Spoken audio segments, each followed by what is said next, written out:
and welcome to another episode of Fridays with Fawn. I'm your host, Fawn Lopez, publisher of Modern Healthcare and Vice President of Crane Communications. Joining me here today is Madeline Bell, President and CEO of Children's Hospital of Philadelphia, CHOP.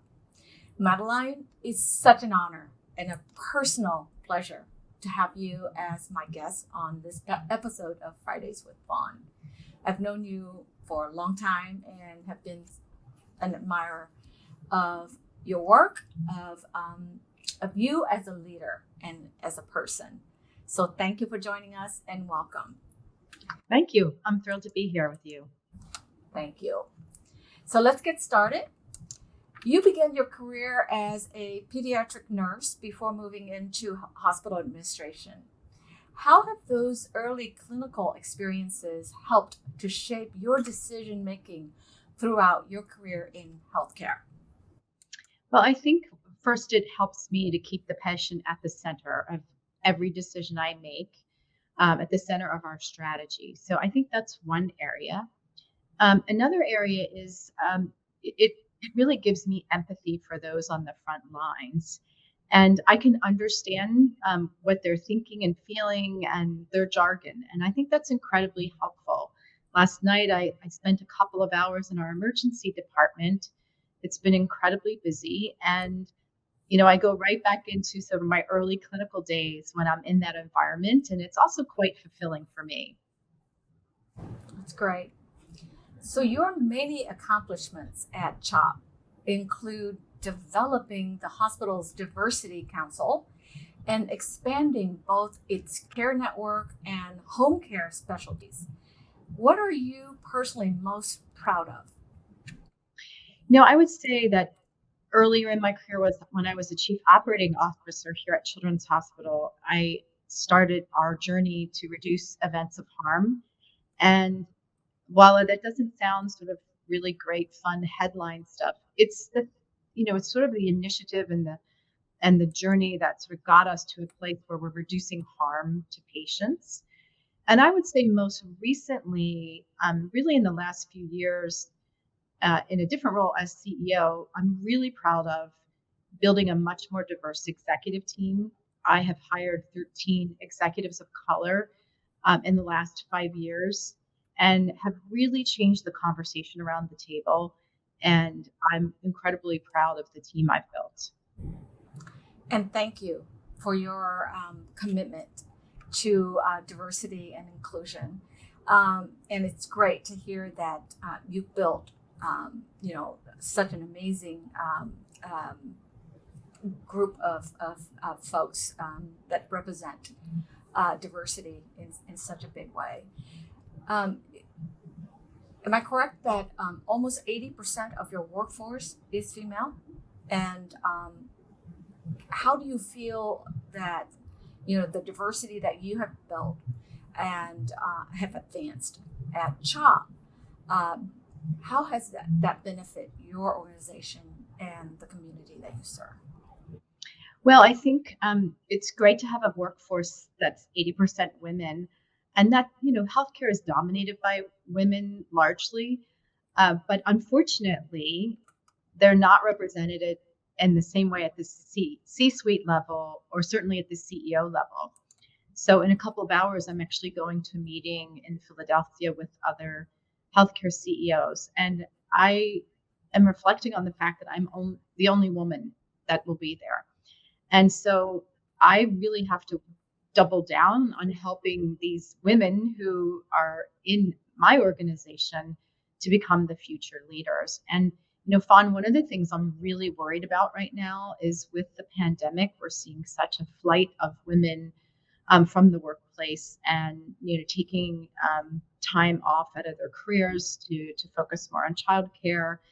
And that really worries me as I think about the role that I have in mentoring and helping women to become future CEOs.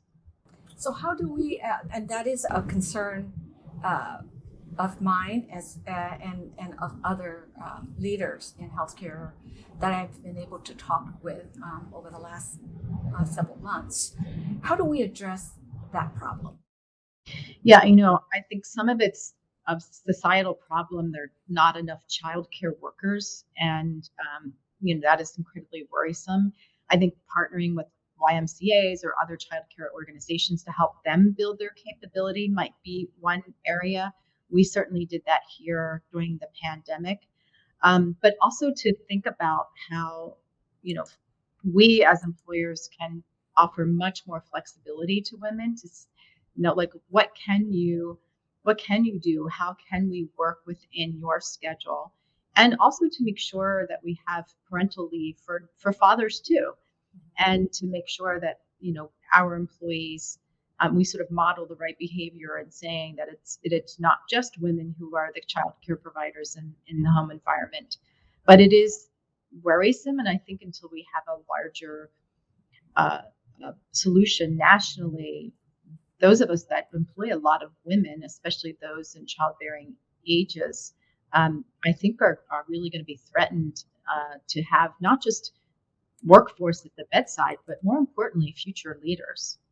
Absolutely. And to the audience, you're hearing this, so please share with me, with Modern Healthcare, any solution you have for us to address this issue. We need women in the workforce. We need women in leadership positions. And as you've heard, is a problem, is a challenge. We need to get in front of it. So I welcome any advice, any solution, any feedback you have for us. Thank you. So, Madeline, you serve on a number of corporate boards as the chair of the Federal Reserve Bank of Philadelphia's board of directors and as an advisor to numerous other hospitals. And congratulations, you've been honored with all within at Modern Healthcare, and through our women top 25 women leaders in healthcare, top 100 most influential leaders, and you name it. So how do you balance all of these commitments with your work and with your family? Well, one thing is I've had to learn over the years is when to say yes to things. And I think many of us, because there are so few women CEOs, we get asked a lot to be on boards or to be involved in leading initiatives. And so I have to be really thoughtful and discerning about when I say yes. And one filter I use is, will this opportunity bring value to my organization? Another filter is this organization that's asking me to be on the board, do they have values that are consistent with mine? Will they enhance my personal development? And I also think that you do have to limit the types of things that you do, and because this is my day job at Children's Hospital Philadelphia, and this is my first priority. So it's really being thoughtful about that. And I do have, when I go off of certain boards, I do have the opportunity to once you're on a board, you sort of get a lot of opportunities coming your way. And I'm really thinking long and hard about, what might be that next thing that I would be interested to do and what's good for my organization. And that is such a great piece of advice. I, have to tell myself a lot that it's okay to say no. And we tend to, to want to help and to want, to please and to want to, we can do it, but it's really challenging. So saying no is a powerful skill to have. So what did you do that you feel really prepared you for your role in leadership to lead so successfully? So one of the things I would say that really helped me to be successful is to time after time get out of my comfort zone and say yes to things that in my head I was saying, maybe I'm not completely prepared for this, but I said yes and took a chance on myself that I could learn and add value in, a role that I was taking. And that is, I think that's one thing. And then the other, so often I have women that I talk with and I mentor who feel like, they just need to be the first person in at work, the last person at the end of the day. They've got their head down. They're just getting things done, adding value, but they're not lifting their head up and networking. And generally speaking, the men that I interact with are really good at networking, and they're taking time to actually plan out of work activities, and I think that absolutely helps you advance your career. And networking has absolutely got me where I am today. And so those are two bits of advice that I give to women who are interested in advancing their careers. Building relationships, building a strong network is so important. And I remember even before you walk the talk, right?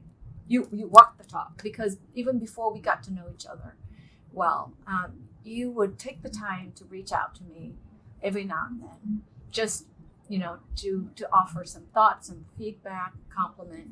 It really means a lot, and that's something that some of us, because we're so busy, we don't take the time to do, and that makes a big difference. So thank you for that piece of advice, and thank you for your interest in building relationships, especially personally with me. So thank you for that. So what do you think? We talked about the potential problem challenge with losing women in the workforce, and especially in the leadership positions. What then do you think is the future for women executives in our industry? Where is the biggest opportunity? Is it in government? On the provider side, insurer, or suppliers? Excuse me, all of the above. I think that what I say to people when they ask about careers in healthcare, I say, first of all, that especially for somebody like me who started as a nurse, that sort of the world is your opportunity. There are so many ways that you contribute in so many different sectors of healthcare, and I think you can be incredibly creative and innovative and work in teams, all of those things, regardless of where you decide to enter healthcare. And you can move from one sector to the other pretty seamlessly, I believe. And I think that at the end of the day, any one of us that work in healthcare know that something that we're doing is making the lives of somebody better. And so that why is there inherent in all of healthcare, which I think we're all so lucky to have that. I personally feel very, very fortunate to be in healthcare, and you're so right. We're all lucky to work in an industry that makes such a difference in the lives of folks, of people, of patients and families, and so I don't forget to say thank you, and thank you for doing what you do. Speaking of doing, you are very busy. You're on many boards. You have a very busy job, and you have a family. What do you do to relax, to refresh, and what do you do for fun? Well, I'm so glad you asked that, because that's something I've been really working on with myself and other people around me and my team. And I love to paddleboard. It's a very solo activity and allows you to kind of commune with nature. And so that's something I love to do. And then this summer, my husband bought a pickleball net and pickleball paddles. And we learned how to play pickleball, which is not hard. And I've really been having fun on the weekends playing pickleball with him. And it's sort of something you can kind of create a court in your own driveway, or you don't have to, go to a proper pickleball support. So those are two things that I've been doing. And then when the weather is bad, I like to binge watch shows on TV and share suggestions with friends. I am so glad to hear that I'm not the only one. No. And I can really binge watch. I've spent some weekends watching certain shows for hours, catching up on some of these amazing shows on TV.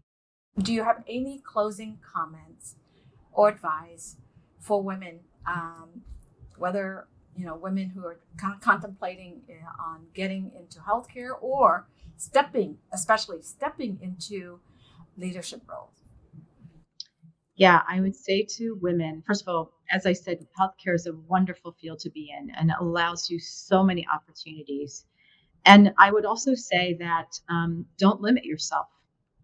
And you're your own worst enemy. And, every woman I talk to and mentor, I say to them, you have to start right here. Convince yourself you can do it and have your own confidence, confidence in yourself before you can convince other people that you can do it.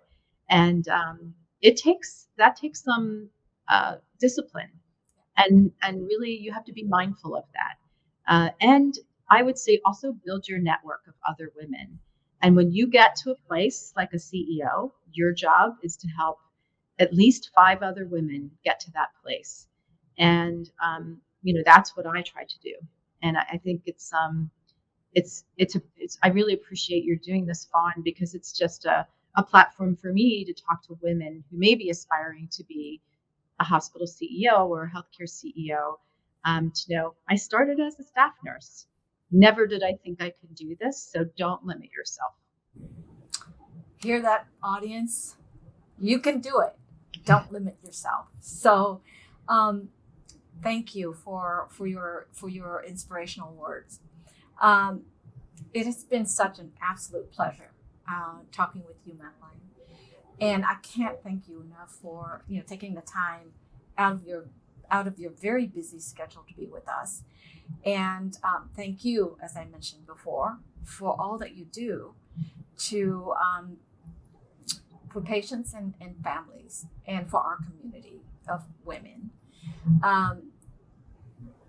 I wish you continued success, and I look forward to seeing you again in the near future.